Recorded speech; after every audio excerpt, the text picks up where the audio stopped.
अस्सलामुअलैकुम वरहमतुल्लाहि वबरकातुहू। उलमाए कराम के किरदार पे ये दूसरा एपिसोड आपकी खिदमत में पेश कर रही हूँ और आज हम बात करेंगे सिनफी मसावत और ख़वातीन को बाइख्तियार बनाने के लिए उलमा का क्या किरदार हो सकता है। कुरान में जगह जगह ख़वातीन को एक ख़ास अहमियत देने की बात की गई है। बहुत सी अहादीस ऐसी मौजूद हैं और जो कि मुस्तनद अहादीस हैं जिसमें कि बार बार ये ज़िक्र किया गया है कि मर्द और औरत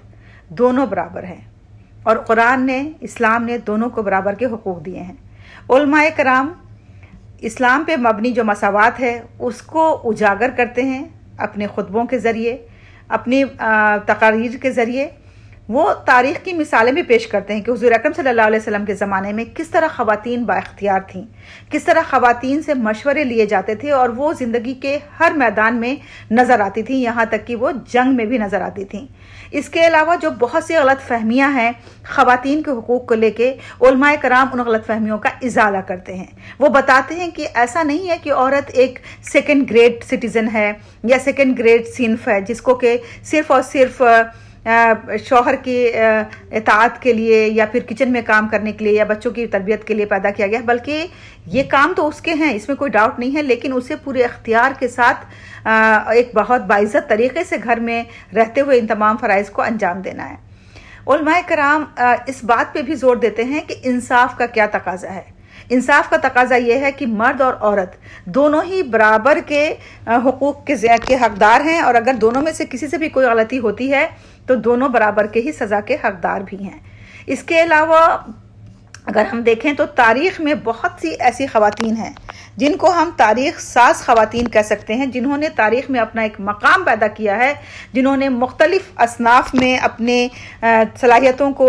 दुनिया के सामने पेश किया है। तो हमारे उलमाए कराम उस तरह के ख़वातीन को हमारे सामने लाते हैं और हमें एक तरह से मोटिवेट करते हैं, हमारी ख़वातीन को ये बताते हैं कि जिस तरह से उन ख़वातीन ने यह अहम किरदार अदा किया है हम भी ऐसा ही कर सकते हैं। घर के अंदर जो ख़वातीन का किरदार है उससे हम इनकार नहीं कर सकते, क्योंकि घर की अगर हम कहें बुनियाद या जो बेसिस है वो एक औरत ही होती है और घर को मजबूत बनाना, घर के अफराद की सेहत का, घर के अफराद की वेल बीइंग का, उनके जहनी सुकून के लिए अगर हम जिम्मेदार बनाएं तो ख़वातीन बहुत बड़ा किरदार अदा करती हैं। उलमाए कराम इन तमाम बातों पे अपने खुतबात में, अपनी तकारीर में निशानदेही कराते हैं, लोगों के सामने वो तमाम बातें पेश करते हैं। इसके अलावा अगर औरतें ये चाहती हैं कि वो माशी तौर पे बाइख्तियार बनें, अगर वो समाज की कारकुन बनें, अगर वो सामाजिक कारकर्दगियों में हिस्सा लें तो वो तालीम के बराबर उनको मौक़े दिए जाएं, उनको माशरे में मौसर तरीके से हिस्सा लेने के काबिल बनाया जाए। और उलमाए कराम इस बात पे हमेशा ज़ोर देते रहे हैं और उलमाए कराम हमेशा इस बात को हमारे सामने पेश करते हैं।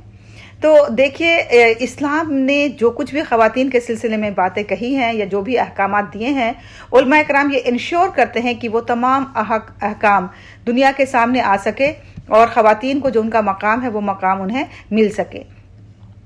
तो इस तरह से अगर हम देखें कि ख़वातीन जो है वो न सिर्फ ये कि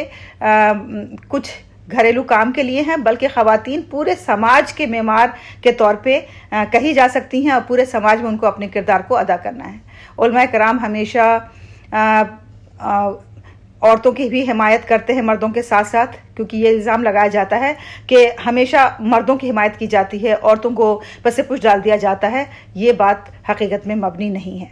तो इन तमाम पहलुओं को उलमाए कराम अपने खुतबों में शामिल करके, ख़ास तौर से जुमा के खुतबों में शामिल करके एक ऐसे समाज की तश्कील करते हैं जो कि एक मुस्बत समाज हो, जहाँ पे मर्द औरत दोनों बहुत ही खुशूसलूबी के साथ अपने फ़राइज़ अदा कर रहे हों। लेकिन अफसोस की बात यह है कि आज के दौर में अगर हम देखें तो इन तमाम बातों को महव कर दिया गया है। हमारे जुमा के खुतबात सिर्फ चंद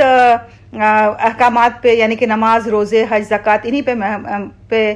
तक महदूद होकर रह गए हैं। लेकिन हमें ज़रूरत है कि हम उस पर तब्दीली ला करके जो हमारे समाजी मसाइल हैं, जो हमारे समाजी चैलेंजेस हैं, ख़ासतौर से ख़वातीन को लेकर, ख़वातीन के किरदार को लेकर के जिस तरह की बातें की जा रही हैं, जिस तरह से इस्लाम पे कीचड़ उछाला जा रहा है, उसके सिलसिले में उलमाए कराम आगे आएँ और उन तमाम गलत फहमियों का इज़ाला करें।